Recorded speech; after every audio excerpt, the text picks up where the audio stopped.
Welcome to It's No Secret, a podcast for Kiwis who want their money questions answered. Ready, steady, go. This podcast will answer the money questions you may or may not have on your mind. We'll talk to real Kiwis and share truths about our own financial lives. Both the successes and the failures. Because the truth is, there is no secret to achieving financial freedom. Hello and welcome to It's No Secret. I'm Christine. And I'm Kat. And today on the podcast, we are tackling the question of why is sticking to a budget so darn hard? Today, we are actually in lockdown in Auckland, so we are doing this virtually. It's quite a time. I know. It's very fun fun to be alive, yeah. It is. So I feel like, it's a little bit harder to vibe over the interwebs, but here we are, team. We're going to make it great for everyone. Interweb, gosh. I know. And I have to say, I just had a really quick lunch before obviously getting into this recording, and I was just hustling Luke for all of his thoughts on budgeting. So I'm now really excited to get into this topic because I've got some insights to share. So yes. Oh, I'm really intrigued. I probably should have consulted Ollie too, but I was like, yeah. Here we go. What are we going to talk about in this episode? Well, we have probably all tried to create a budget, then we've tracked it for a month or so, we've fallen off the bandwagon, and then we've tried the cycle again in a few months. So we wanted to talk about why it is so hard to stick to a budget. And could it be maybe that you're overcomplicating it from the get-go? Maybe you just don't want to sacrifice your spending in order to actually stick to your budget. Or maybe your budget just isn't pretty enough to inspire you to stick to it. Exactly. Kat and I actually often talk about we need to color code this to It's No Secret. To make it look good. Exactly. And, I think before we continue with saying the word budget so many times, I'm just going to go out there, and I think you're going to love this, Christine. But I was reading this fantastic article in preparation for this episode that said there are a few words in the English language that conjure up a sense of dread faster than the word budget. And it's because not only does budget require math, which is unpleasant enough for many people, it also requires determination. And then it kind of went on to talk about why it's so hard and how our brain reacts to the word budget and how a lot of it, I think, is semantics around the word. And then when Luke and I were talking about it, he was like, I more think of it as how I'm going to save money and how I'm going to constructively spend money. And so I have now officially, as of today, decided that I'm never going to call it a budget again, and it's going to be my planned spending. Nice. Okay. I love that because I did also find some research around that exact thing.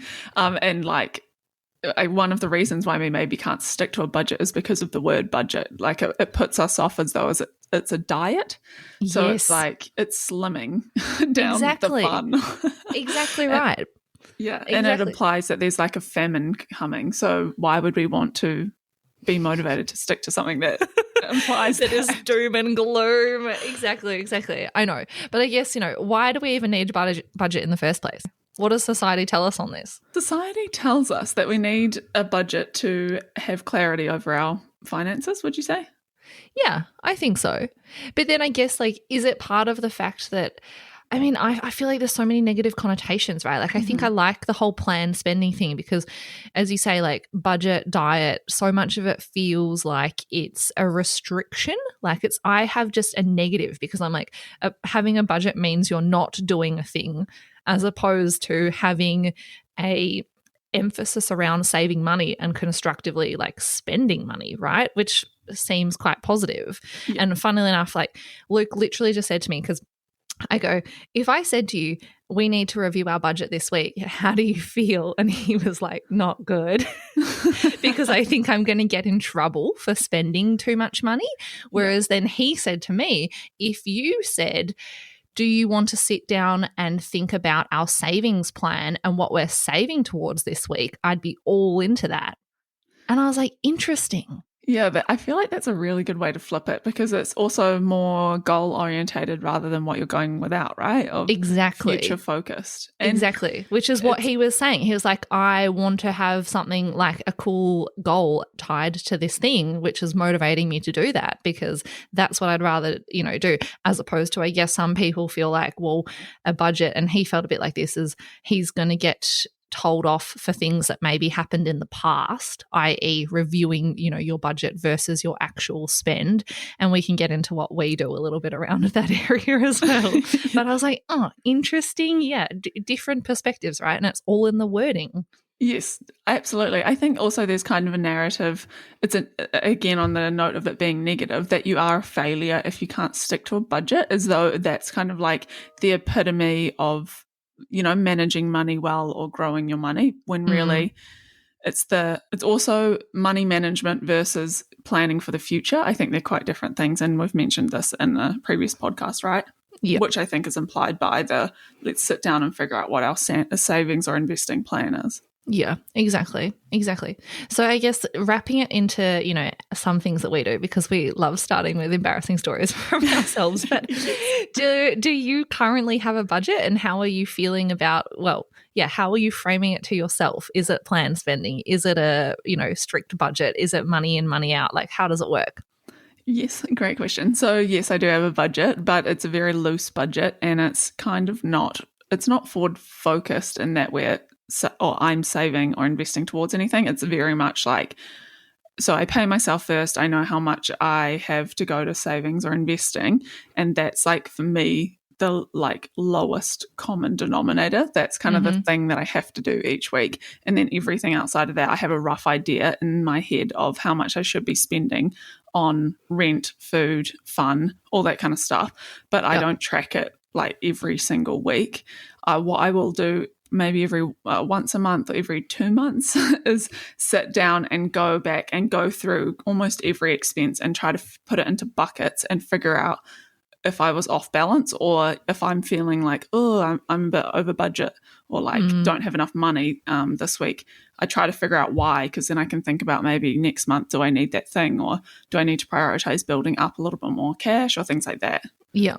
I love that end bit, because I think one of the things that I found when doing research around budgeting was really understanding your spending style and like your personal triggers when it comes to spending money. And that's not really something that I'd ever spent time thinking about for me as myself, right? And it's kind of exactly what you were saying of that's what you're doing, once a week or once a fortnight to kind of reflect upon, okay, well, how did I spend my money in that last period of time?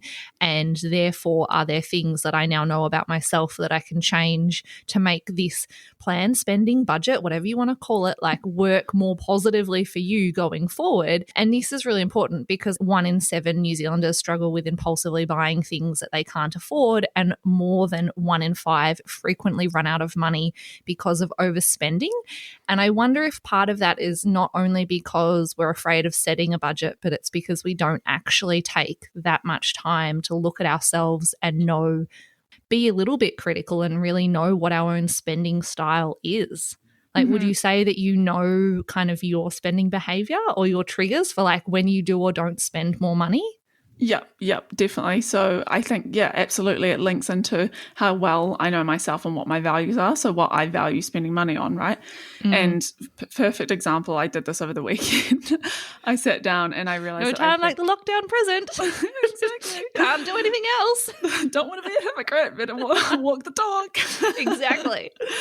And I figured out that I think I'm spending a little bit too much money on personal development and just kind of investing in myself at the moment. And I'm feeling quite like I'm not prioritizing future me maybe as much as I could. And I think that's a little bit to do with the fact that Ollie is saving and investing more, and I'm really competitive. But that in itself, I take solace in knowing that I might feel like I'm overspending in that area, but it's something that I really value highly, and it's kind of ebbs and flows, right? Of I'm going to prioritize this one expense for 6 months and take the hit or not hit, it's a positive thing. It's investing in myself. Yes. But that there's a finite date on that as well, that then the table might turn.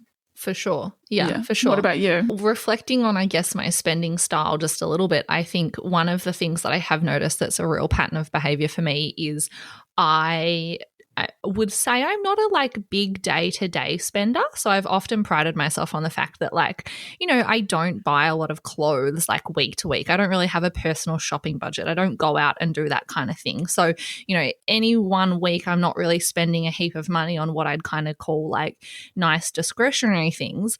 But then there will come a time where I do like a bulk spend. And that can be quite terrifying, right? And it's almost like I catch up for all of the lost weeks of like buying any new clothes or spending money on myself. And I kind of then have the opposite effect where I'm like, well, I've done really good not spending all this money or like buying these nice things for myself for the last 3 months. So now I'm just going to spend $2,000. And then I'm like, oh shit. You know?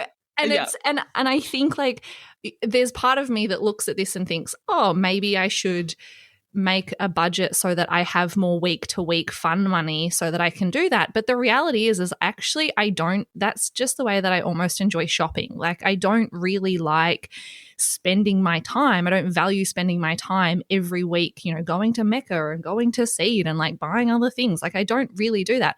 I enjoy going, getting it done, being quite like perfunctory about buying stuff like that, right? And so I guess the reflection for me is I was thinking, well, okay, if that's my spending style, and then also knowing that that is Luke's spending style, knowing that that behavior is probably a lot harder to change, right, than our actual budget is to fit in with that behavior. If that makes sense, you know, like for the two of us to both be like, we're never going to again do like bulk spending like that is probably going to take a lot more effort than just tweaking our money management to fit in with that behavior, if that's something that obviously we value. So I think definitely. that's kind of my reflection of, I guess, where I'm at with like budgeting and thinking about planned spending, because for, you know, my own personal experiences, you do try and fit how you spend money into this kind of traditional mold of like, whether it be a spreadsheet or some kind of budgeting service or whatever it might be, and you try and fit yourself into that. And I think now it's like recognizing that actually that's not the thing that motivates most people, and you kind of need to find your thing that motivates you. Otherwise, you're just going to give up on it, right? Yeah, definitely. And I think there's an important distinction to make as well of depriving yourself from spending on you or, you know, the things that you enjoy for so long that you're kind of driven to binge spend, versus actually not enjoying going to the, you know, shop every week or whatever, and then you kind of just do it in one hit. I think, you know, because I've definitely been on both sides of those, and I would say that Ollie like leans on the side of wanting to invest and prioritize future him so much that he kind of forgets to prioritize the now or himself. And then when he needs everything all at once, if that makes sense. Yes, which then can be quite confronting, because then you naturally do feel like, oh my gosh, I've just spent a lot of money in one hit. Yeah, exactly. And like you said, it's not necessarily, I mean, I've never put like clothing in my budget before. Do you? No. I have no idea. I have, like, I guess we'll get into the nitty gritty, but I do have a very detailed budgeting spreadsheet, which I think we have on the website. And the good thing about it is it has every single category of your area of spending in quite amount of detail that it makes you think about it. So it's a good way to kind of review your expenses and I guess be quite considered in what you're spending. But the whole idea is like you kind of put in an amount that you either want to spend in that area or you think you spend.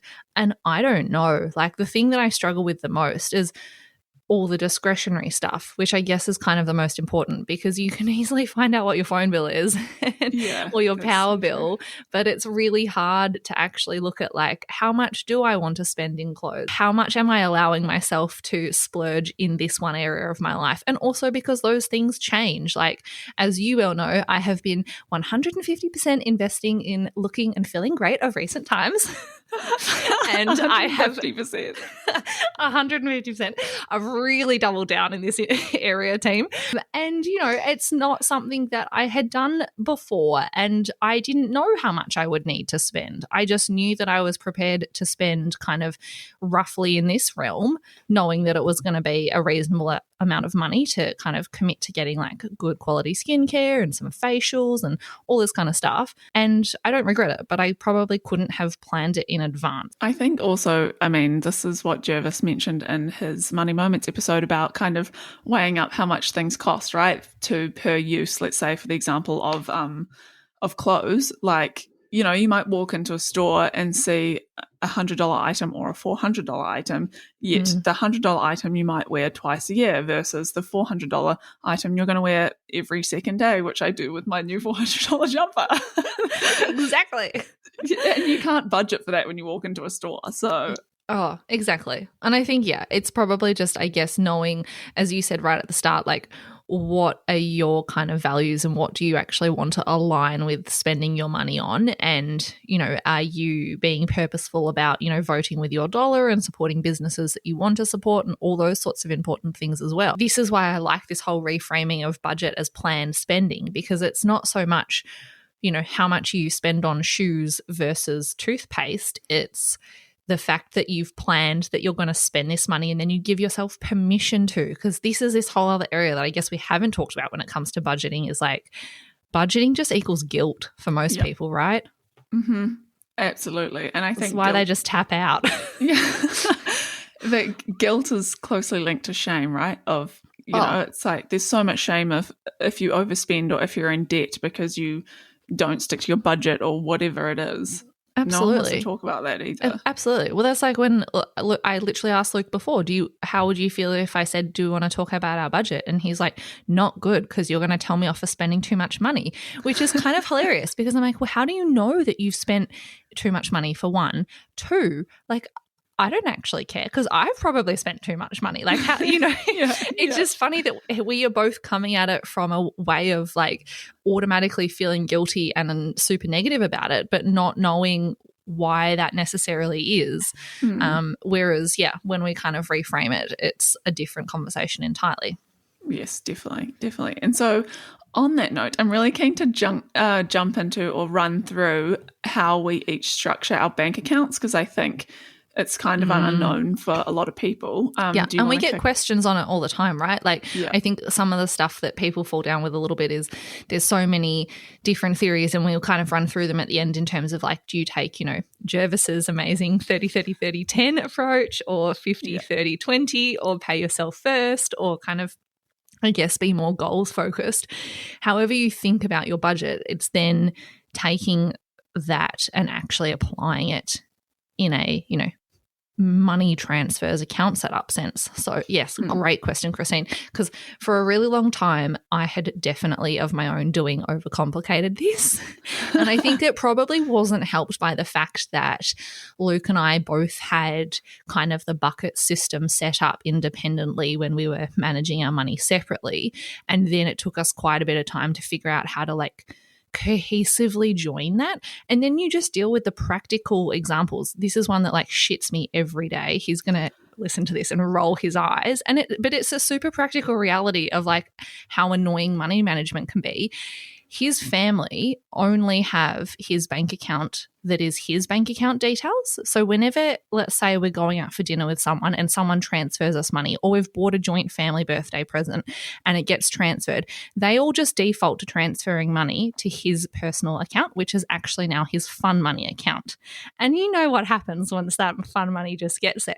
To be fair, he doesn't actually spend it. He usually just doesn't even look at it, and then it'll sit there for weeks. And I'm like, has this person paid us this thing yet? And then 3 weeks later, he'll look at his bank and be like, oh yeah, they have. And it just is one of those really practical but like minute but really annoying things around, I guess, how, you know, all these structures can kind of be overcomplicated. But anyway, so we do have now we have one main bank account that is our bills bank account that is with our primary bank that our mortgage is with. So that was the driving factor for having that account, is like linked to our mortgage, and that is where we both get paid.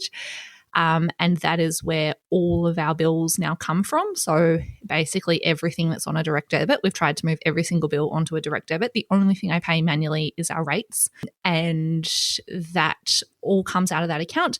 To make that even more niggly, we were real tight asses and we only wanted to pay for one physical bank card. So we didn't want to pay the extra $10 a year to get the second card, which actually causes more trouble than it was ever worth. So we should have gotten 2 cards from the get-go, but we only have 1 card. So now the workaround is I have that card on my Apple Pay on my phone, and Luke has the physical card because that's where we both pay for things like petrol and groceries.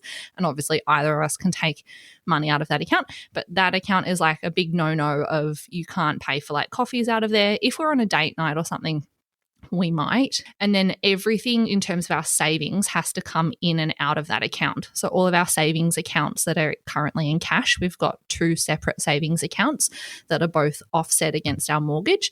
And we just do manual transfers to each of those based on kind of how much additional money we have in our joint account. So the other day I was like, I haven't moved any money here for a while, and some savings had started to build up. So I moved $2,000 from our kind of day-to-day account into one of our savings accounts. And that's kind of how I'm managing that. So the downside of that is that I feel like I don't spend enough time looking at that account because, as Luke literally said to me today, he goes, I feel like we're fine because all of our expenses are paid all the time. That was literally his definition of how he felt our our budgeting was going, was because he just felt like all our bills are always paid, so he doesn't have to worry. That's by me. Yeah, I know. He's like, I don't have to worry about ever, checking my budget because I just feel like we're paying our bills. So that was an interesting side note. So I feel like we don't spend enough time actually looking at ways we could maximize that account, or trim our expenses, or be better at our planned saving. And then the only other 2 accounts that we have are, we each have a spending account, which is our fun money account, at a separate bank. So we have our main account with Westpac, and then Luke has an ASB account. I have an ASB account. They're in our individual names, and we have money that goes into those accounts from our joint account as our fun money. Where the trouble starts is Luke also gets money coming into his fun money account from other sources, i.e. people pay him back for things, or gifts from people, or whatever it might be. And that just annoys me because I'm a control freak and I want it to all go through the Westpac account. So would you say that is simple, or are you... Oh, no, it's, I don't know. I feel like maybe the account system is simple in the sense that only sounds like we have 3 accounts. Where I think it's not simple is, for whatever reason, we just I guess humans just complicate stuff. We just seem to have complicated it. And as a great example, so their main account is with Westpac. If you go onto Luke's online Westpac app, and then you go onto my Westpac app, we can view different accounts, because what we didn't realize was, when you go into your app and they're like, do you want to open a new savings account? And you can do that really easily. I was like, great, I opened a new savings account. But when I did that through the app, it opened it only in my name. It's not a joint account. Oh. And I never realized, because it's all our other accounts with Westpac are a joint account. And so I opened this savings account and then moved all our savings in there. And unbeknownst to me, Luke can't see that on his Westpac app because it's not a joint account. So he was like, where's all our money? Kat, what did you do with it? Well, he didn't even ask me that for a really long time. He just thought that we had no savings, which was kind of ironic in itself, but also maybe says a lot about the state of banking. But that was one of those really simple things, right? That I'm like, and then on the other side of that is we then decided to get a credit card, and he was like, well, I'll open the credit card again with Westpac. He opens the credit card. Unbeknownst to us, it opens only in his name. And then he can only see the credit card, and I can't see the credit card on my internet banking. So as you can imagine, this really stresses me out. So is it time to tidy things up? Yes, but I do have to say, just whilst I'm on a banking whinge, is I have tried to change this, and it is, I got to say, New Zealand banks, pull your finger out, because they're like, the only way that we can do that is we both physically have to go to the branch and get the other person added to the account, which is so annoying, because I'm like, all of our accounts are joint accounts. We've opened them up securely through the app. Like, why is this so hard? I've got no answers. So banks, write in and give us an answer. Banks, come on, what are you doing? So yes, but for the most part, I feel like it's probably this is the best place we've gotten to. Prior to this, there were a lot of other accounts in play that we had over time, and now we've simplified it. You know, for a really long time, we had a very separate bills account, which was like, you know, insurances, all of your kind of bill direct debits, and then we had a separate house spending account, which was meant to be for groceries and petrol and kind of those, I guess, those expenses that do change week to week, right? Like, you don't always spend the same amount of money on groceries, but your insurance premium is going to be the same every month. So we tried to kind of separate it that way, and that didn't really work because it was just one too many accounts, you know? Yeah. Well, and I guess, yeah. Actually, I have a couple friends that have those, like, individual kind of, you know, like petrol account and insurance and We used to go that way. And then, to be honest, I think the reason it becomes really unworkable is when there's two of you and then you need 2 cards per account. And for any Aussies listening to this, they will be like, because banking in New Zealand is a lot more expensive than banking in Australia. You don't have things like paying for all the ridiculous card fees and stuff that they have here. It's really ridiculous. I know. Fun fact. So the fact that again, another reason why Australia is better. They're really tallying up here. For the sake of like trying to simplify our fees on the accounts, we were just like, that's just too hard. You know, we can't have 4 separate accounts that we each have a card to for different things. I kind of just, Anyway. Just cut it there. Yeah, no, fair. What about you? How many bank accounts have you got? So I have one daily spend account where I get paid into that account, and I keep $1,000 buffer. So that's also where I pay all of my expenses out of. So I get paid into there, and then I transfer into my income and spend account. Anything that isn't like rent or expenses like that, that's kind of my fun money. And then I'll try to spend let me think. I'll try to pay my bills out of the daily spend account and then just kind of top it up. But that's kind of how I know how I'm tracking if I dip into that $1,000 So you do buffer. have to do an individual bank transfer like every time kind of from your fun money. Is that right? Yeah, pretty much. Oh, God. See, how do you find that? It kind of makes no sense, to be fair, but hey, it is what it is. And then I guess this is so we kind of had a similar thing in our prior structure, and then this is where we swapped everything so that now we just get that one transfer every fortnight from Westpac into our fun money accounts with ASB, because then you know that's all you have for the next fortnight. And as I've told you before, sometimes I get paid on Friday, it's all been spent by Monday, so it doesn't work out so well. But yeah. I think there's a lot of merit in doing what you just said, because and having a bank account that's separate to all of your other accounts that you can't actually see, like for your fun money, because then you can't. I feel like the barrier to transfer in and out of that fun money is a lot higher, or it's a perceived barrier anyway. Exactly. And I think the whole thing with that, and almost why I've been quite distinctive about this, is you don't get the immediate transfer because it has to go from Westpac to ASB. Yeah. Right? So you can't be out and then like, oh, we're going to go wild, like order 3 more bottles of wine, pay for everyone's dinner. Like, no cat. 48 hours later. Exactly. Yeah, exactly. But otherwise, how I structure my bank accounts is I have my savings account, and then I have, which is kind of a general savings account, and right now that's where I'm going to be paying for my personal development stuff out of, because that's kind of the lump sum amount. Can I ask, on that account, are you paying a set amount to that account from every paycheck, or are you just ad hoc saving into that?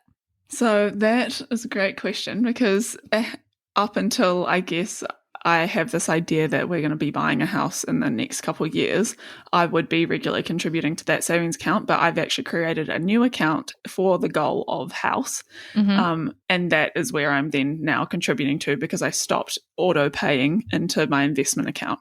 So that is just kind of a lump sum of savings sitting there, which also probably could be working, but at the same time, I want to have a buffer outside of my emergency savings. So and then that's just your personal savings for things outside of like you guys saving for a house deposit in case you want to like go on a holiday or do something for yourself. Yeah, exactly. And Nice. and then I have emergency savings outside of that.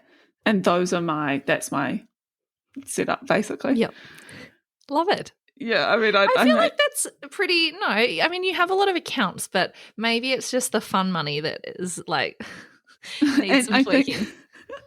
I think that kind of speaks to my everyday management, and that's why I don't like. I probably should track it a little bit closer and understand the exact amounts and have a bit more like discipline around that. But at the same time, I have tried that in the past, and it makes me freak out a little bit because I don't want to feel like I'm so like, I only have that much to spend. But can I ask a question? When it comes to like reviewing how much you spend or kind of your planned savings, do you do that on a frequent basis, or is it done at a trigger point, i.e., oh my God, I've just spent all of my fun money? Oh, yeah, probably more like a trigger point. Where I'm like, oh, I have no cash in my bank. Like, what is going on here? I know. I feel like, going back to the very start of this episode, that's something that in terms of recognizing your behavior and also finding your angle that motivates you is something I really need to work on for both Luke and I when it comes to this, because the only time we ever talk about like our budget and how much money is in our account is typically on a Tuesday before I get paid on a Friday, whereby I log into Westpac and I'm like, holy shit, there's $15.76 in our account, and I'm pretty sure some direct debit will happen in the next like 48 hours. And then ensues like a whole heap of chat between him and I. How much money's in your other bank account? What are you doing? Does anyone owe you any bills? Have you been paid? Are you going to be paid before Friday? Where's this? Can you ask this person to pay you back? Like, and then it's kind of just, the only time and then we get to Friday and I get paid and we move happily ever after. And then lo and behold, 10 days later, we may or may not be in the same cycle. And it's not, there's no kind of like, when we were just talking about it in preparation for this episode, I was like, wow, this is a really nice conversation, because him saying to me, I actually get quite excited about the concept of talking through what we're saving for and what are our savings goals, and like, are we making some really good progress to this thing that we want to do? He was really excited by that, but we kind of never give ourselves the space to have that positive conversation, but and of course, I in particular drive the panic conversation of like, oh my God, our account's going to go into overdraft. And it's like, how do you create, I guess, a behavior or some kind of like positive interaction, whether it be just for yourself or it is with a partner, which obviously adds a whole other layer of complexity. So, yeah. Any thoughts on that? Because I feel like, Luke and I probably need to get into the financial date days. But then even then, I feel like if I said to him, let's have a financial date to talk about our budget, he'd be like, no. Well, that's what I was about to say is it like the trigger point thing, rather than letting it get to the point of desperation every time you look at your budget or your savings plan, make it a regular thing. And it doesn't have to be like, okay, we're going to sit down at the dining table and we're going to talk seriously about this. It could be a casual conversation that evolves into like feeling positively about what you're working towards, and then constructive conversation as to how you make it better. Yes. Yeah. Something. I think that's what we need to do. Like, you almost need to have it in the diary so that then you talk about it at a consistent time, and so that if you're doing good at that time, you're like, this is amazing. Or if you're not doing so good, it's like, let's refocus on why we're motivated to really save for this thing. Totally. Okay, cool. So if you are looking for some practical budgeting approaches that you can actually stick to, a really common one, and one that we've had great feedback on, is the 50-30-20 approach. So that starts with allocating whatever money you get paid, 50% to needs. So this contains the expenses that you need to be able to live safely. So housing, water, food, transport, minimum debt repayments, etc. And then 30% to wants. So this is all of your discretionary expenses. So everything from eating out to your gym membership, your Netflix account, to any of your planned savings towards a holiday goals or desires to upgrade something in your house. It's everything that you want to do. And then the final 20% is Christine's favorite. Paying yourself first. So that is whatever you are working towards for future. For future you comes into this bucket. So that's savings or investing or any additional debt payments from above their minimum. So obviously these are adapt to your personal circumstance. So if 50, 30, 20 isn't achievable for you, then mold it. It could be 55 or 30 and then 15 or something like that. Yeah. Exactly. Yeah, exactly right. And I think that the main thing here is the 20%, so the smallest bucket is the most important. So whether that's 10%, 15%, 20%, or maybe you're crushing it and it's 30%, that amount that goes towards future you is the part that we really want to focus on automating so that that money, the minute you get paid is already going to where it needs to go, whether that be a savings account, onto your home loan as additional debt repayments, or into an investment account, so that it's just automated and done. And then it's really around planning your spending in those other categories to try and live within those means, knowing that future you has already been taken care of. I did want to, kind of just round out that we have talked a little bit about the various approaches to budgeting, and we've got some really great blogs on the site that we will definitely link through to this episode that kind of step out what the 50, 30, 20 method is, also what the pay yourself first method is. We might even do a few cute little diagrams to show you our banking structures, because they can be quite helpful for people. And I'm sure most people are aware of the Barefoot Investor like buckets method, which if you Google, you'll easily be able to find and kind of see. But I really just wanted to hone in on it because I think that, as you've rightly noted in our show notes here, Christine, what to do when you feel like your budget is making you feel like you're in jail is just really like focusing on what your motivating thing is. So, for Luke, him saying that his motivating thing is actually saving money. So if he has something in mind that he's saving for, then it makes the budgeting conversation a lot easier. He, also pointing out, like, is it something that, as you said at the start, is entirely goal driven? Is it something for maybe someone else? Is your motivator, giving to others, and is actually the motivator to create a budget so that you have enough money to give your children or give your grandchildren or help family with? Is that like find your thing or your angle that really motivates you to want to spend time in this space. Yeah, and I'll add to that and say for me, like my thing, the way that I take action and even changing my budget now is accountability. So find someone, whether that's your partner or not, find a friend or something that you can have an open conversation about working towards your own personal goals or making changes to improve so that you don't feel like you're alone. Absolutely. Or failing, because you're not. No, absolutely. Oh, well, I hope people have got an idea of that after. Stay tuned. Tuesday. We'll see you next Tuesday, guys. Bye. If you enjoyed today's episode, we'd love for you to rate and review on Apple Podcasts or on Spotify. And if you'd like to find out more about budgeting and some of the resources that we talked about, head to itsnosecret.co.nz/18 or jump over and chat with us on Instagram at itsnosecretnz. See you next Tuesday.